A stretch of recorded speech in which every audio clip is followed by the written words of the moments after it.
video will show you many of the things that I've done to ensure that the VW powertrain is in good working order before it's installed. These things probably speak for themselves, so while I show you the work I'm doing, I'm going to talk about a pitfall of engine swaps. Specifically, what happens if you fail to do some math when planning your swap. Offline, someone asked me, why not just use the existing Subaru transmission and make an adapter plate to mate the Volkswagen engine to the stock Subaru transmission? Save yourself a lot of work and avoid running a clocked or inverted transmission. So to explain what I was thinking, first let me give you the transmission gear ratios for the 5-speed manual transmission in my Subaru Sambar. First gear is 4.09 to 1. Second gear is 2.47. Third gear is 1.615. Fourth gear is 1.125. And fifth gear is an overdrive. That ratio is 0.861. Incidentally, reverse on this transmission, the ratio is 4.166. These ratios probably sound reasonable until you take into consideration the final drive ratio of the differential. It's 6.5 to 1 for the non-supercharged EN07 engines, which is what I have. However, even the supercharged versions would not be acceptable because it's a 6.17 to 1 ratio in the differential. So what that means is that the lower rev range of the Volkswagen diesel would result in a very low top speed if it were paired with this transmission.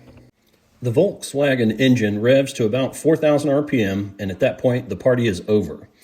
I'm seeing some claims that redline is 4,200, others say 4,500 RPM.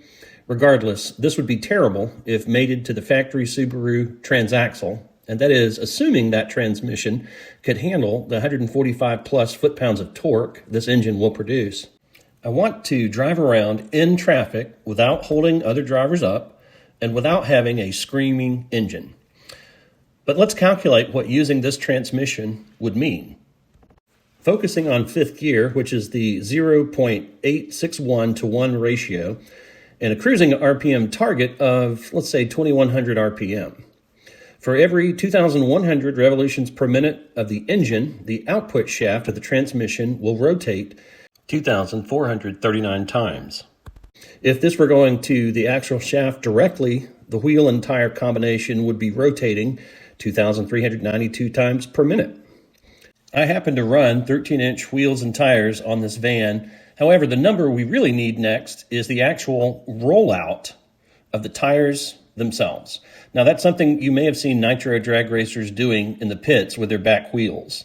You may see them using a tailor's tape to measure around the surface of the tire to get a precise measurement for their expected final gear ratio. Now, the tires on my van have a 65-inch rollout, which means for every rotation of the axle shaft, my tires and my van will move 65 inches down the road.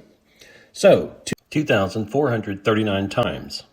65 would be 158,536 inches per minute. That's 13,211 feet per minute. With 5,280 feet per mile, that would be 2.5 miles per minute, or approximately 150 miles per hour. However, the power leaves the transmission output shaft and then goes through the differential, which again is 6.5 to 1. So let's do that calculation again without leaving out the differential ratio. 2,100 RPM at the engine results in 2,439 RPM at the transmission output shaft. Now that feeds into the differential, which is a 6.5 to 1 ratio. So the drive axles are then turning at 375 times per minute. 375 inches times a 65-inch rollout at the tire surface equals 24,390 inches, or 2,032 feet per minute. That's about 23 miles per hour. No bueno. If you have considered hooking up a motorcycle engine to the shaft of your Kei car transmission, consider this. Most motorcycle engines have a primary reduction ratio. The input shaft of the transmission will be turning fewer RPM than the engine itself. For example, a 2012 Suzuki Hayabusa has a 1.596 to 1 primary reduction ratio. Sixth gear is 1.043 to 1. Let's assume a target cruise RPM of 5,000, and let's assume you made a shaft to connect the Hayabusa output sprocket to the K-Truck transmission and left the Hayabusa in top gear, which again is 1.043 to 1. You changed gears via the K-Truck transmission. That 5,000 RPM at the engine gets reduced by the primary reduction ratio of 1.596. For every 5,000 RPM, the motorcycle transmission input shaft will only turn 3,133 times. Now, with the K-Truck transmission in fifth gear, which of course that ratio is 0.861 to 1, that 5,000 RPM from the Hayabusa engine becomes 3,683 RPM at the K transmission output shaft. The power then goes through that differential, which is 6.5 to 1, and becomes 560 RPMs at the drive shaft. So that drive shaft and the attached wheel are spinning at 560 RPM, and that tire has a 65-inch rollout, so the vehicle moves forward 36,400 inches per minute. Divide that by 12 inches per foot, and the vehicle will move 3,033 feet per minute. That's 35 miles per hour. Granted, the 11,000 RPM red line of this motorbike engine would give you a top speed of about 75, but still, no bueno. So clearly, that differential ratio of 6.5 to 1, or if you have a supercharged version, 6.17 to 1, this is a deal breaker if your goal is to drive around without hearing the engine scream. So what are my expected speeds using the Volkswagen O2A 5-speed manual? With a fifth gear ratio of 0.755 and a final drive ratio, that's the differential, of 3.157, the 2100 RPM cruising target becomes 2,781 at the transmission output shaft. That goes through the differential, which again is 3.157 to 1, which reduces the speed down to 881 RPM at the axle shaft.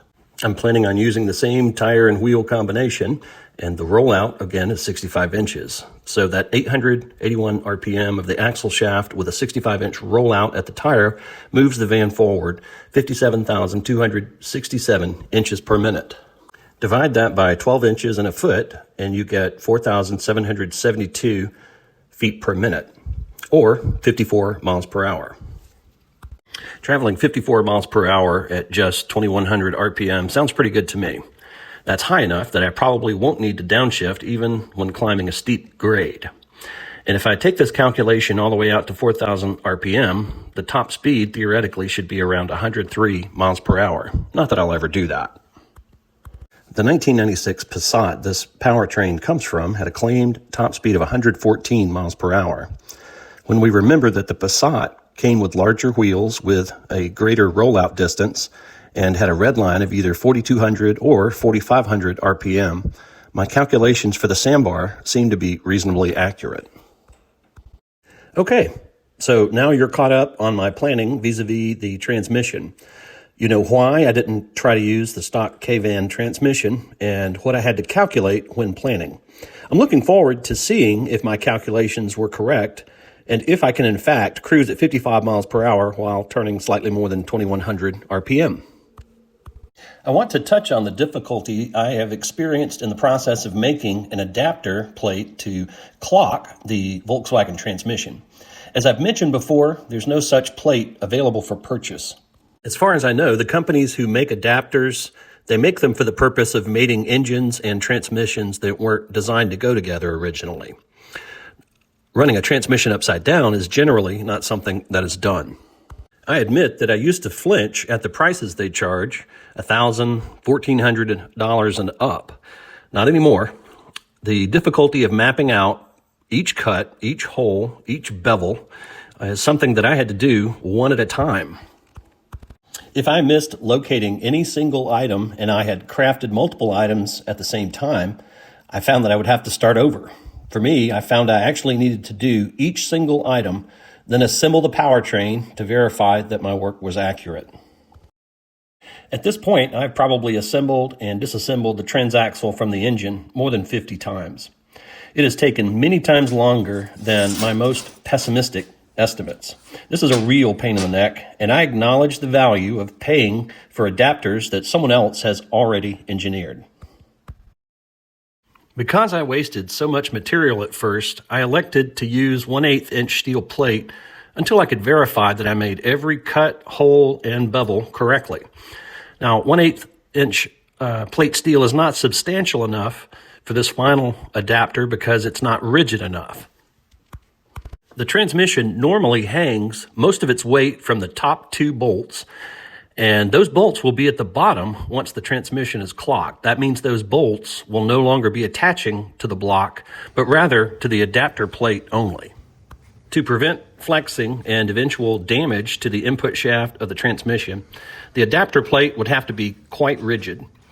I elected to use 1/8 inch steel until I was sure I had the pattern right, and then weld that 1/8 plate to a 1/4 inch plate and use the existing holes and cuts as a pattern to drill out the 1/4 inch plate. The result is ugly, but I believe it will be rigid enough to prevent damage as the transmission hangs upside down.